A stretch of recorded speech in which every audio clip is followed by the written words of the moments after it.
કેશોદના કરેણી ગામથી મેસવાણ તરફ જતી સાંકડી ગાડીના રસ્તાથી વાહન ચાલકોમાં રોષ જોવા મળ્યો છે। કરેણીથી 5 કિલોમીટર રોડ બનાવ્યો છે, પણ વર્ષો જૂનો પ્રશ્ન એ છે કે અડધા કિલોમીટરની સાંકડી ગાડી આવેલી છે, જેમાં ચોમાસામાં તો વાહન ચાલી શકતા નથી। અત્યારે પણ આ રસ્તાની હાલત ખૂબ જ ખરાબ છે। આ ગાડીમાં 4 વ્હીલ વાહન સામે મળે તો એકેય બાજુથી નીકળી શકાય તેમ નથી। આજે પણ આ ગાડીમાં ટ્રક અને બીજા વાહનો ફસાયા હતા। 1 કલાક સુધી વાહન ચાલકોમાં રકઝક જોવા મળી હતી, જેમાં ઊંટ ગાડીમાંથી પસાર થયા પછી જ બીજા વાહનો નીકળી શકે તેવી પરિસ્થિતિ ઊભી થઈ હતી। હાલ આ રસ્તો બનાવવા બંને ગામના લોકો માંગ કરી રહ્યા છે।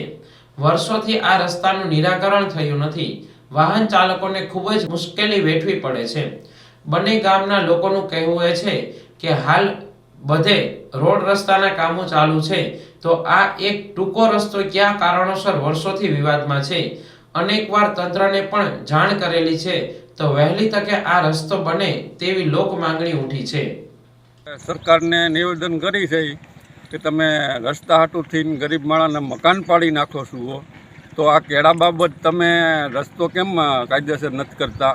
કોઈ પણ સાધન આવે તો અમારે અડધી કલાક ઊભું પડે, અને ચોમાસામાં ગોઠણ પાણી, અને 2 વ્હીલવાળા લઈને જતા હોય તો બાય માણસ બૈરા કે પાછળ બેઠા હોય તો કપડાં ભરાઈ જાય અથવા હાથ પગ ભાંગે।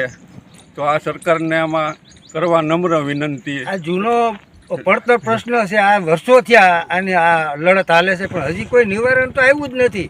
અને અહીંયા કેટલા ગામનો રસ્તો છે, આ એક ગામનો નથી, અહીંયા 7-8 ગામવાળાને આવક જાવકનો રસ્તો છે। તો સરકાર વહેલી તકે આ ગાડીનું કંઈક કરે અને અહીંયા આ રસ્તો હોહરો કાઢી નાખે, એ સરકારને અમારી અપીલ છે અને વિનંતી છે। ભાજપ સરકાર મોટું બધું કામ કરે તો આ તો નાનું કામ છે। કેશોદ તાલુકાનું મેસવાણ અને કરેણીનો આ રસ્તોની વસોવસ આવે છે। અડધા કિલોમીટર જ છે ખાલી, પણ એટલી હેરાનગતિ થાય, ચોમાસામાં હલાતું નથી। આ એક વાહન આવે ત્યાં સુધી આ બધી રિક્ષાવાળા મોટરસાઇકલવાળાને ઊભું પડે। તો આનું કાંઈક પણ વહેલાહાર નિવારણ આવે ને એવી સરકાર પાસે અમે માગણી રાખીને અપેક્ષા રાખી। જય હિન્દ, જય ભારત।